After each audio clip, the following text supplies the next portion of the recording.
नारद जी बोले महाराज आपकी कथा का प्रभाव देख लिया, जो सो रहा था वो जग गया, लेकिन और कोई प्रताप है कथा का? बोले है।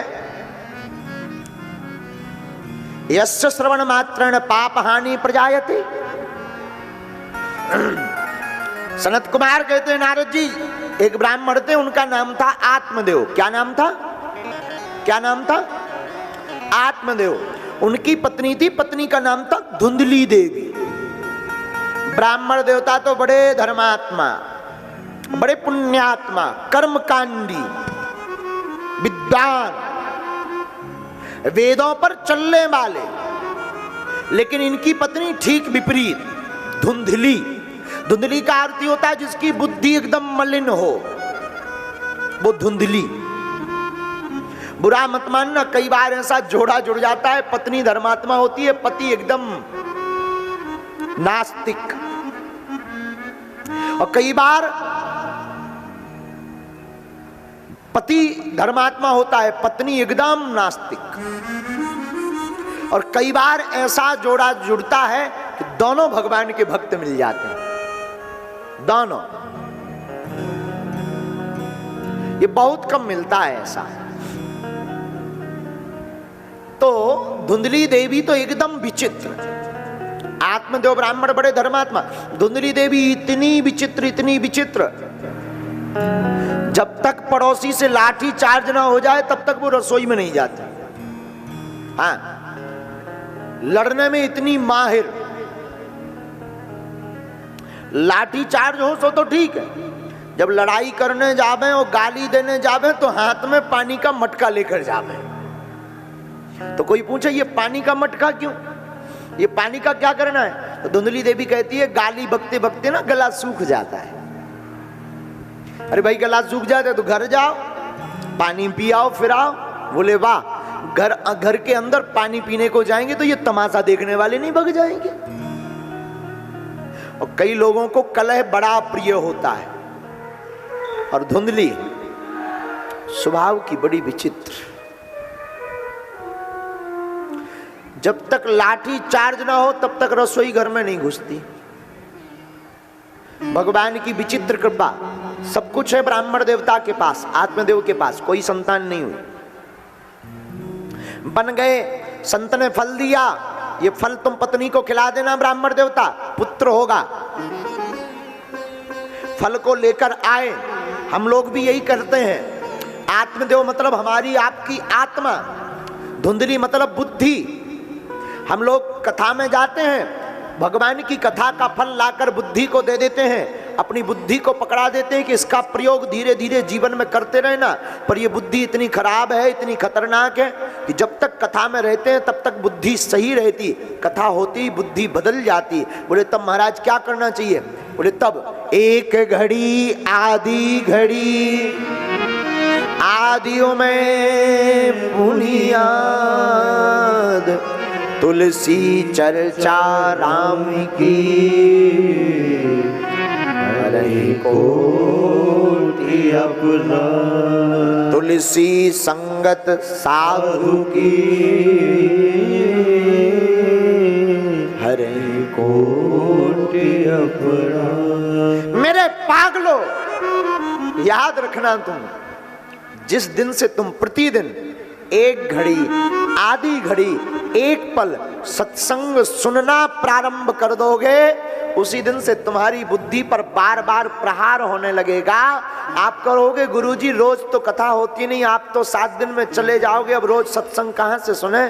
अरे भैया ओ कक्का, अपनो मोबियाल कह के लाने हैं, उसका सदुपयोग करो। दिन भर तुम वो पबजी अबजी खेल में पबजी सब्जी बनाओ रात है। और ये मोबाइल ने भैया ना, हम कहाँ बताएं, हमें मोबाइल बनावे बारो मिल जाए ना तो हम की ठटरी। हाँ, ऐसा विचित्र मोबाइल बनाओ है कि लड़का बारन के स्नान घर में भी पहुंच रहो। हाँ, नहाने जाएंगे बाथरूम मोबाइल ले जाएंगे, विचित्र हो ही गया मोबाइल। सो के उठेंगे पहले लोग सोकर उठते थे तो भूमि को प्रणाम करते थे, माता पिता से सीताराम करते थे, दोनों हाथों को देखते थे। आजकल सो के उठते हैं तो तकिया के नीचे पहले ही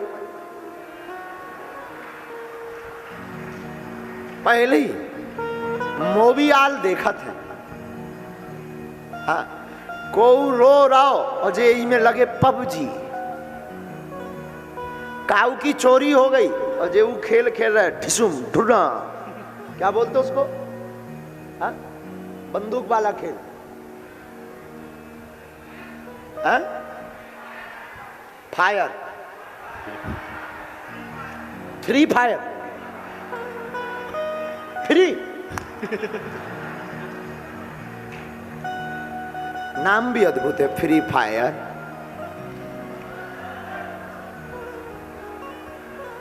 साधु, हम आपको आपके मोबाइल की बुराई नहीं कर रहे, आपकी नहीं कर रहे, पर हम निवेदन करेंगे जितने भी बच्चे बैठे हैं, हो सके ना अपने मोबाइल का रोज 1 घंटा सदुपयोग किया करो, अपने मोबाइल डाटा का सदुपयोग किया करो, संतों की वाणी सुनकर के जीवन जीने की कला सीखा करो।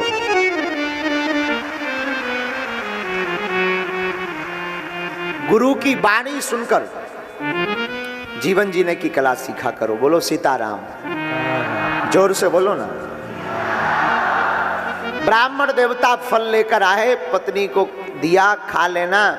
गांव में समाचार देने चले गए, पत्नी ने सोचा धुंधली ने खाऊं कि ना खाऊं। क्यों? क्योंकि ये बुद्धि ना बड़ी कुतर्की होती है। इतने में पड़ोसन आ गई। अरे बहन तू बैठी बैठी क्या कर रही है? आज तेरा दिमाग एकदम उष्टा उष्टा लग रहा।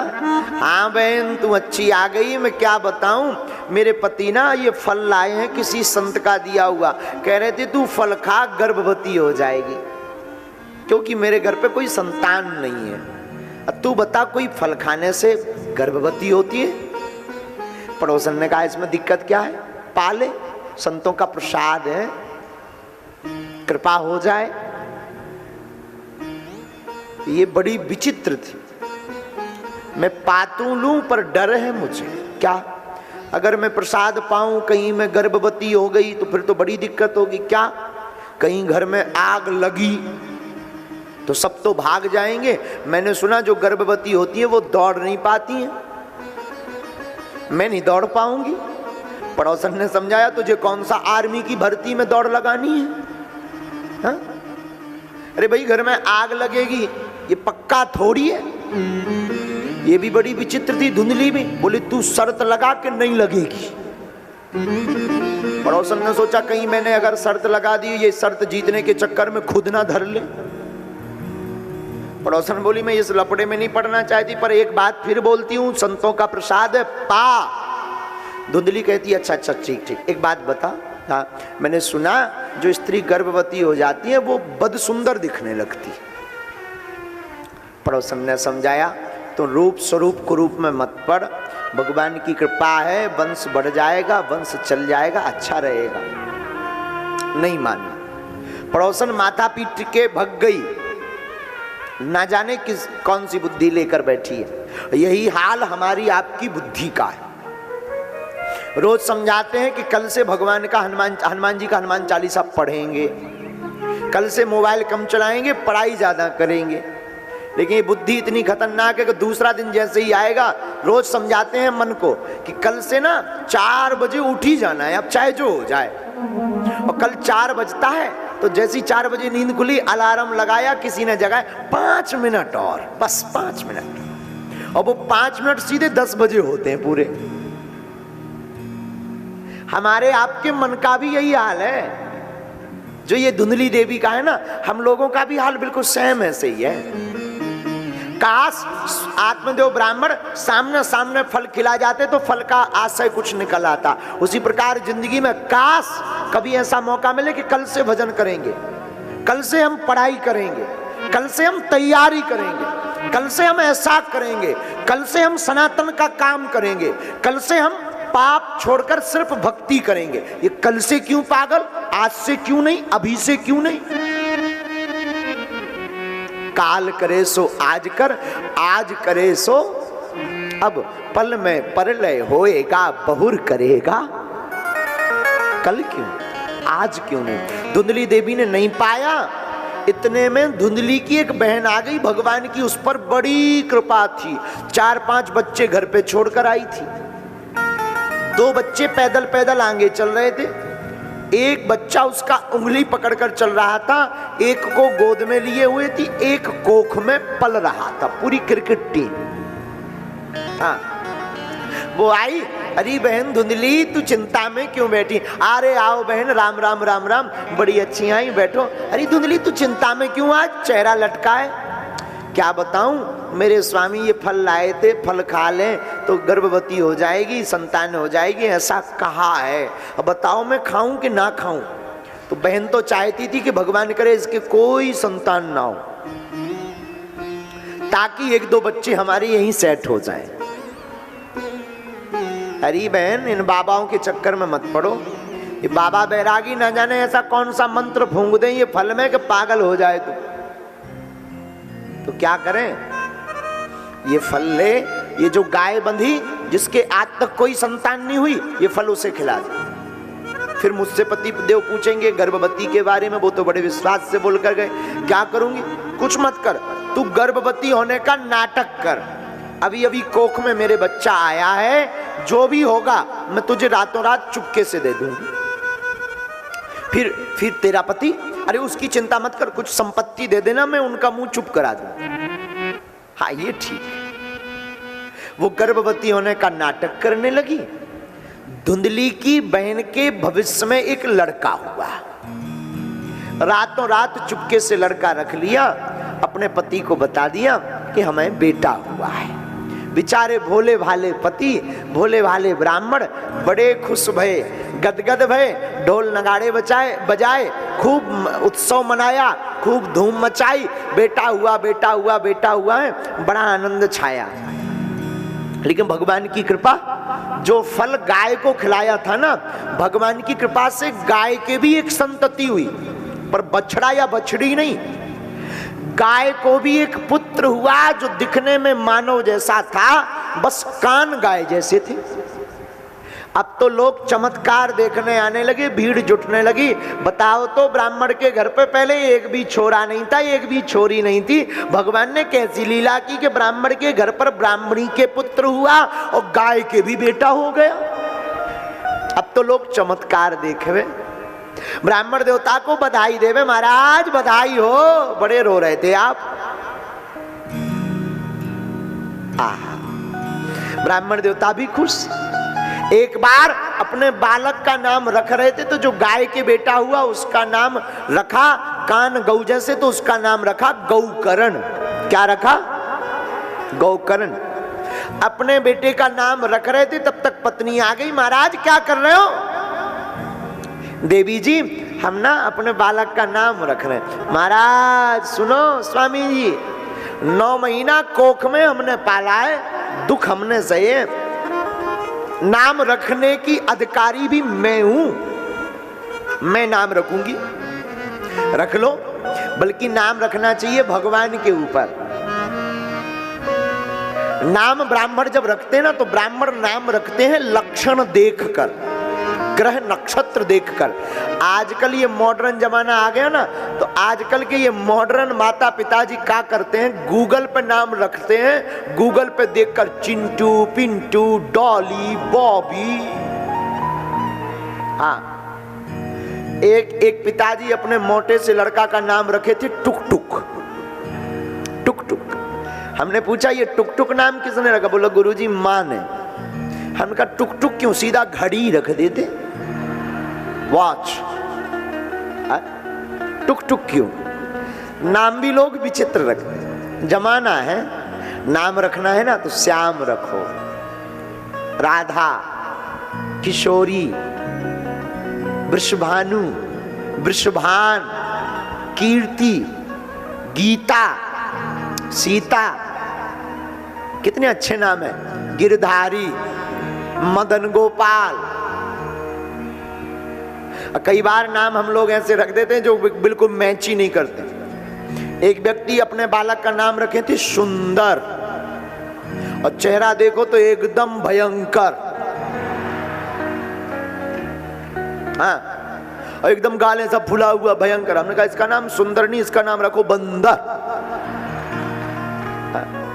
एक व्यक्ति अपने बालक का नाम रखे था गोरेलाल,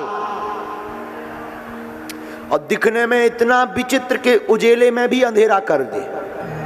हमने कहा इसका गोरेलाल नहीं, इसका नाम रखो कालेलाल। हाँ, हाँ, हाँ।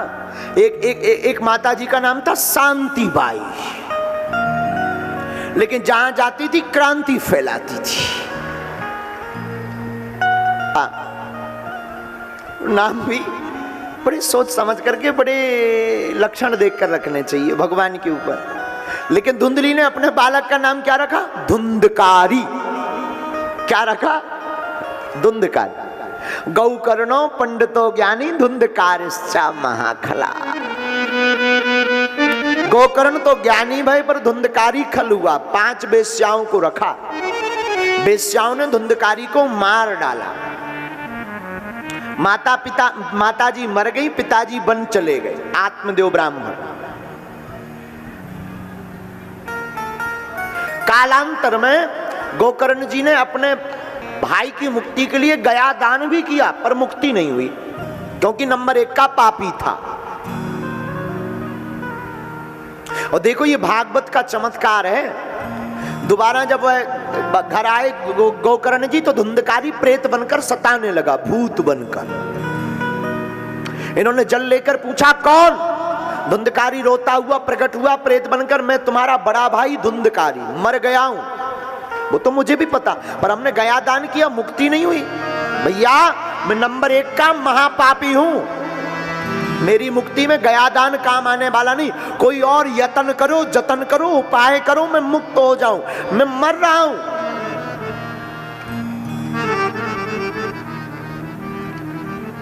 क्या करूं? आप ही उपाय ढूंढो। गोकर्ण ने भगवान सूर्य की आराधना की, सूर्य भगवान ने भागवत का उपाय बताया। आप श्रीमद् भागवतम पुराण तिलकम, पुराणों का जो तिलक है उसकी कथा सुनाओ, तुम्हारा भाई प्रेत योनि से मुक्त हो जाएगा। और हुआ भी यही।